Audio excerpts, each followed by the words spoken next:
जय हिंद बच्चों। हमारे YouTube channel the SR academy में आप लोगों का स्वागत है। जैसा कि आप लोगों को हम पहले ही बताए थे कि आप लोगों के लिए हमारी टीम जो है वर्क कर रही है, तो उसी बेसिस पर हमारा जो ये काम है जो आज से शुरू हो गया है।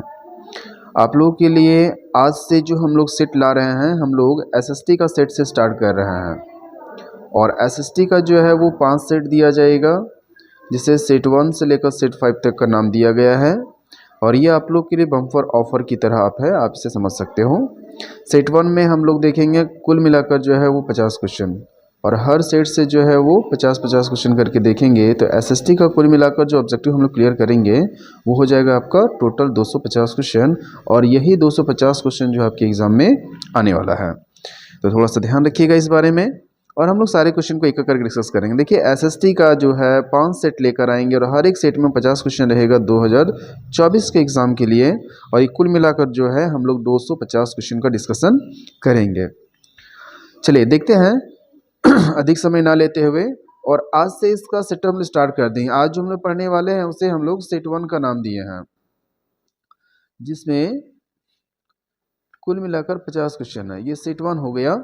इसके बाद से जो है सेट 2, सेट 3, सेट 4 और सेट 5 मिलेगा। सेट 1 में 1 से लेकर 50 तक है, सेट 2 में लेकर 51 से लेकर 100 तक रहेगा, सेट 3 में 101 से लेकर 150 तक रहेगा, सेट 4 में और सेट 5 में इसके आगे का क्रम संख्या बढ़ा हुआ रहेगा।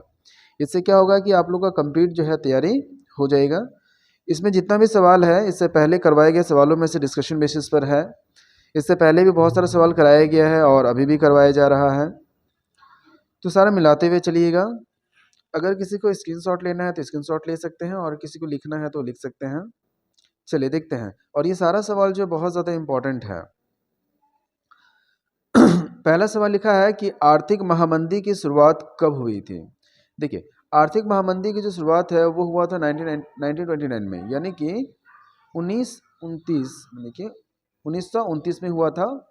ये कुल मिलाकर डेट देखा जाए तो इसका जो शुरुआत हुआ था वो 29 अक्टूबर 1929 में हुआ था।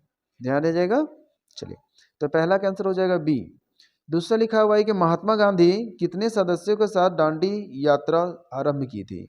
यानी कि गांधी जी ने दांडी यात्रा जो आरंभ है वो कितने लोगों के साथ किया था, तो 78 अनुयायियों के साथ किया था। 78 अनुयायियों के साथ मिलकर उन्होंने दांडी का यात्रा शुरू किया था। कभी कभी सवाल पूछता है कि दांडी की यात्रा कब शुरू किया गया था। दांडी की जो यात्रा है वो 1930 में स्टार्ट किया गया था। ठीक है, और ये कब से कब तक चला था, तो ये जो है आपका 12 मार्च में शुरू हुआ था, जो कि 6 अप्रैल तक चला था।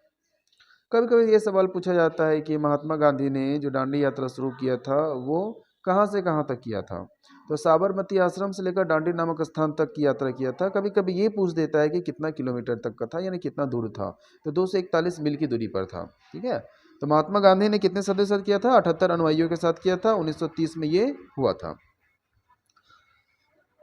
आगे बढ़ते हैं। लिखा है इटली का एकीकरण कब हुआ।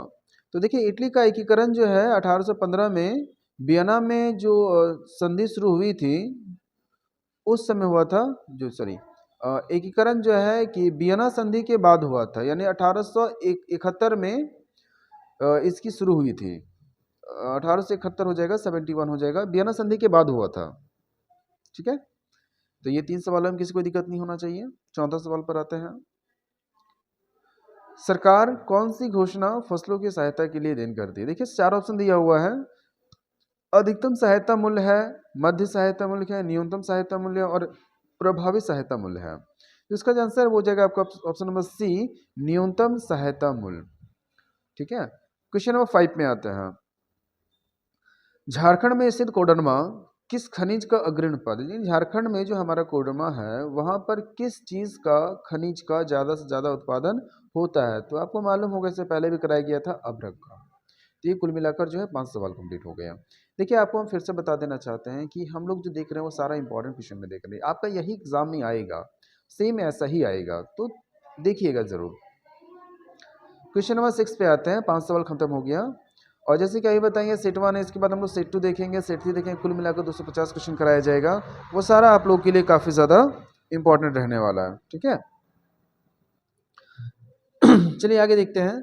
क्वेश्चन नंबर 6 में लिखा हुआ है कि किस मिट्टी में लौह धातु की अधिकता पाई जाती है, यानी कौन सी ऐसी मिट्टी है जिसमें लौह की मात्रा जो सबसे अधिक पाई जाती है। देखिए चार ऑप्शन है, लाल मिट्टी है, काली मिट्टी, लेटराइट मिट्टी और इनमें से कोई नहीं है। तो क्वेश्चन नंबर 6 जो है 6 का आंसर हो जाएगा आपका ऑप्शन नंबर 1 लाल मिट्टी में। ठीक है, कोई प्रॉब्लम है किसी को? 6 का हो गया आपका ऑप्शन नंबर 1। 7 नंबर पे आते हैं, खरीफ फसल है। देखिए इसमें 4 एग्जाम्पल दिया है, चना है, चावल है, गेहूं है और दलहन है। तो पूछा गया है कि इनमें से कौन सा जो है वो खरीफ फसल का उदाहरण है। तो क्वेश्चन 7 जो है उसका आंसर हो जाएगा आपका चावल। सॉरी 7 का आपका देख लेते हैं, चना हुआ तो इसका जो आंसर हो जाएगा आपका चावल। ठीक है, चावल जो है खरीफ फसल है। क्वेश्चन नंबर 8 पे आते हैं, भारत में कितने राष्ट्रीय दल मौजूद है, यानी हमारे भारत में जो है कुल मिलाकर कितने राष्ट्रीय दल मौजूद है, तो हो जाएगा 7, यानी कि हमारे भारत में जो है 7 राष्ट्रीय दल मौजूद है। क्वेश्चन नंबर 9 पर आते हैं, देखा समवर्ती सूची में कितने विषय शामिल होते हैं। तो समवर्ती सूची में जो 48 ऐसे विषय हैं जिसको शामिल किया गया है समवर्ती सूची में। आपको मालूम होना चाहिए समवर्ती सूची में जो अधिकार होता है राज्य सरकार केंद्र सरकार दोनों का होता है। क्वेश्चन नंबर 10 पे आते हैं, कितनी भाषाओं को अनुसूचित भाषा का दर्जा दिया गया है। देखिए पहले भी करवाया गया था, तो इसका आंसर क्या हो जाएगा, 22 भाषाओं को जो है अनुसूचित भाषा का दर्जा दिया गया है। तो 10 का आंसर क्या हो जाएगा, डी। क्वेश्चन नंबर 11 पर आते हैं, जल्दी जल्दी कंप्लीट कर लेते हैं। क्वेश्चन नंबर 11 में क्या लिखा हुआ है कि श्रीलंका की कुल आबादी में सिल्लियों की आबादी कितनी है। देखिए आपको मालूम होगा सिल्लियों में आबादी जो थी श्रीलंका में, सिल्ली थे, तमिल थे। तो आपसे पूछा गया श्रीलंका में जो है सिल्ली आबादियों की संख्या कितनी थी, तो आपको मालूम होना चाहिए 78% थी। आगे बढ़ते हैं, क्वेश्चन 12, भारतीय राष्ट्रीय कांग्रेस का गठन कब हुआ था, यानी कि भारत में राष्ट्रीय कांग्रेस का जो गठन है वो कब हुआ था, तो आपको मालूम होना चाहिए 1885 में हुआ था। ठीक है, चुनाव आयोग द्वारा बहुजन समाज पार्टी को राष्ट्रीय दल का दर्जा कब दिया गया, यानी कि बहुजन समाज पार्टी को राष्ट्रीय दल कब बनाया गया, किस समय बनाया गया, तो ये 1996 में हुआ था। ठीक है, आगे बढ़ते हैं। क्वेश्चन नंबर 15 बोला गया है कि प्राथमिक क्षेत्र से संबंधित है, प्राथमिक क्षेत्र यानी खनन है, चीनी है, वकालत है और इनमें से कोई नहीं। तो पूछा गया बताइए इसमें से कौन जो है वो प्राथमिक क्षेत्र के अंतर्गत आते हैं। तो खनन यानी खुदाई जो है प्राथमिक क्षेत्र के अंतर्गत आते हैं। ठीक है, क्वेश्चन 15 पे आते हैं वर्तमान में कितने देश विश्व व्यापार संगठन का सदस्य, यानी कि मौजूदा समय में, अभी के समय में विश्व बाजार के संगठन में कितने देश शामिल हैं, तो हो जाएगा 164, यानी ऑप्शन नंबर बी। ठीक है, क्वेश्चन नंबर आते हैं 16 में, संविधान और विभिन्न स्तरों की सरकारों के अधिकारों की व्याख्या करने का अधिकार किसे है, यानी कि संविधान और विभिन्न स्तर के सरकारों को की व्याख्या करने का अधिकार किनको दिया गया है, तो इसका जो आंसर हो जाएगा आपका न्यायालय को, यानी कि न्यायालय जो है सभी को व्याख्या कर सकता है। क्वेश्चन नंबर 17 पे आते हैं, किस प्रकार का टकराव आगे बढ़कर अहिंसक यानी कि अक्सर हिंसा और राजनीतिक अस्थिरता का रूप लेता है, मतलब कि ऐसा यहाँ पे देखिए कौन सा ऐसा टकराव है जिसकी वजह से जो है हिंसा और राजनीतिक अस्थिरता का रूप धारण कर लेता है। इसमें देखिए 4 ऑप्शन दिया, लोकतंत्र है, सामाजिक है, आर्थिक है और पारंपरिक है। तो जो सामाजिक टकराव है समाज के प्रति जो टकराव होता है वो एक दूसरे के प्रति जो है वो व्यापक रूप धारण कर लेता है। ठीक है, क्वेश्चन नंबर 18 पे आते हैं, पुलिस, व्यापार, वाणिज्य, कृषि और सिंचाई जैसे महत्वपूर्ण विषय की सूची के अंतर्गत शामिल किया गया। तो ये देखिए सारा जो विषय है, पुलिस हो गया, व्यापार हो गया, वाणिज्यिक हो गया, कृषि हो गया या सिंचाई हो गया, यह सभी को जो रखा गया है आपका संघ सूची में। ठीक है, 18 का क्या हो जाएगा, सॉरी 18 संघ सूची नहीं है जी, राज्य सूची होगा, राज्य सूची होगा 18 का ऑप्शन नंबर सी हो जाएगा। ठीक है, क्वेश्चन 19 पर आते हैं, केंद्र शासित प्रदेश वाले इलाकों का शासन चलाने का विशेष अधिकार किस सरकार को है, यानी कि केंद्र सरकार के प्रशासनिक वाले इलाकों में केंद्र सरकार जो भी इलाका होता है उसमें राज्य चलाने का अधिकार किसे दिया गया है, तो ये केंद्र सरकार के पास ही मौजूद होता है। क्लियर है, कोई प्रॉब्लम होगा तो कमेंट कीजिएगा, हम सारे सवालों को पिक करते हुए चलेंगे।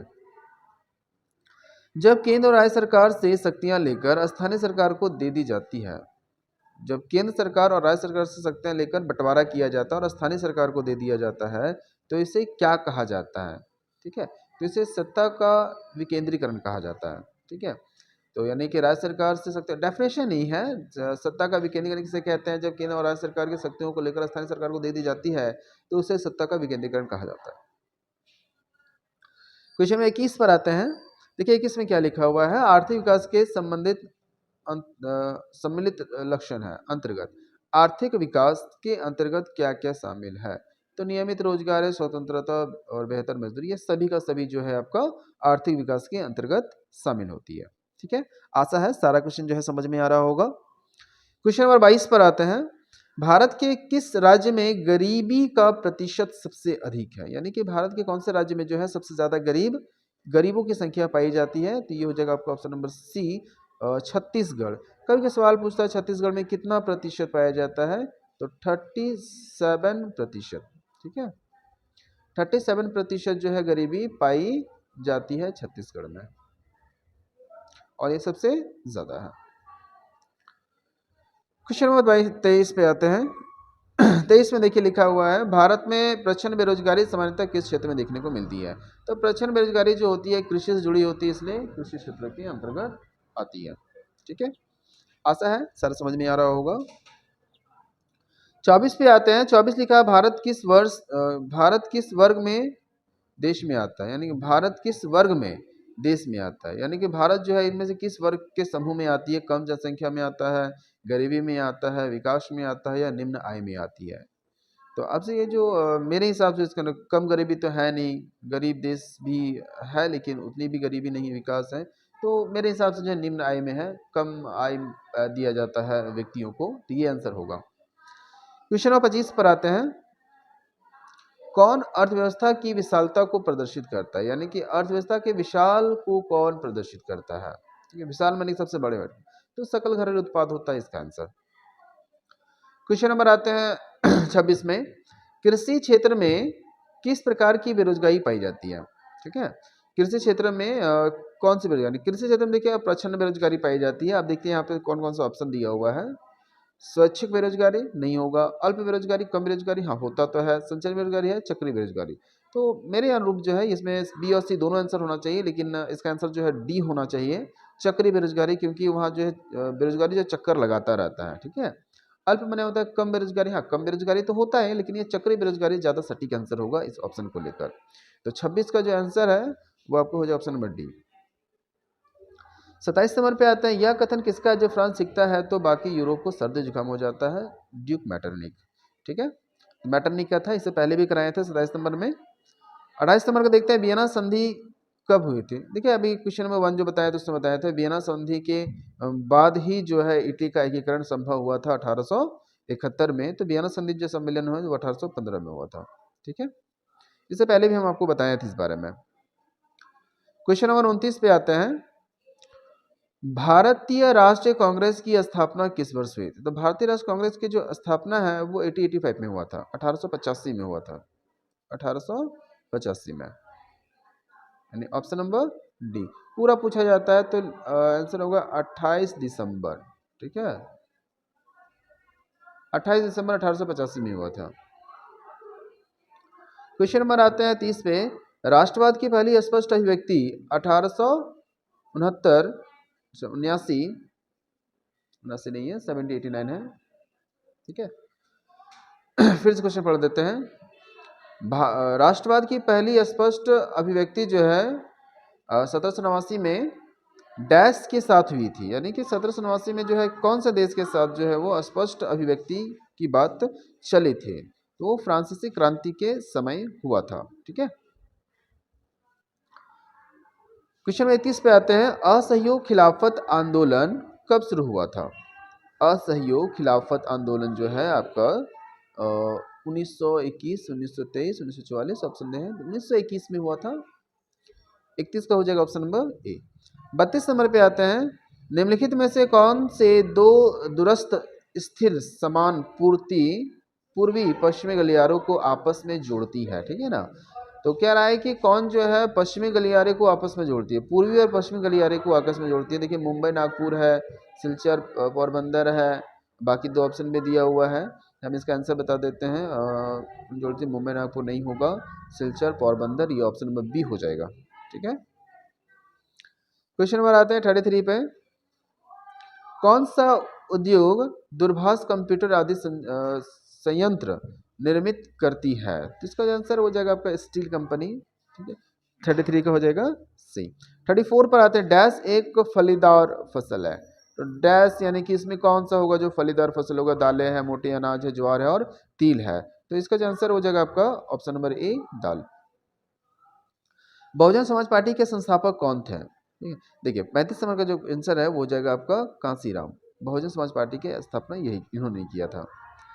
क्वेश्चन 36 पे आते हैं, राष्ट्रवाद की अवधारणा का जन्म किस स्थान से माना जाता है? यानी कि राष्ट्रवाद की जो अवधारणा है उसका जन्म जो है कौन सी माना जाता है? ठीक है, 4 ऑप्शन दिया हुआ है, आप ऑप्शन पढ़ लीजिएगा। इसका आंसर जो होगा फ्रांसीसी क्रांति। ठीक है, क्वेश्चन नंबर 37 पे आते हैं, मारियान किस देश का राष्ट्रीय प्रतीक थी? ठीक है, मारियान और जर्मनिया, जर्मनिया जो जर्मन के थे, और मारियान जो है बताइए, मारियान जो है वो फ्रांस के थे। ठीक है, 37 का ए।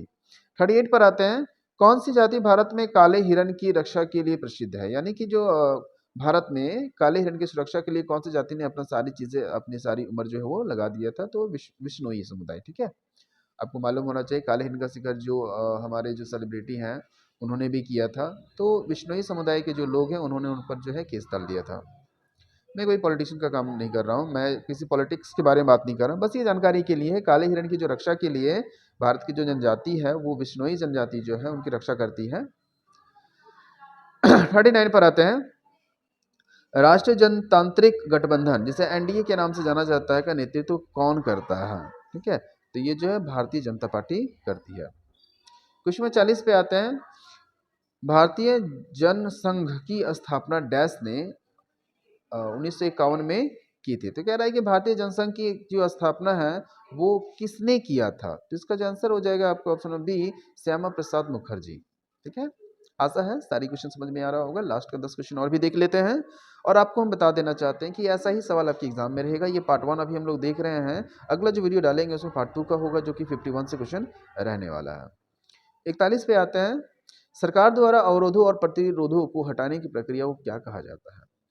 सरकार जो है, यहाँ पे व्यापार होना चाहिए था, सरकार द्वारा व्यापार के क्षेत्र में अवरोधों और प्रतिरोधों को हटाने की प्रक्रिया को क्या कहा जाता है? तो इसका आंसर हो जाएगा आपका उदारीकरण।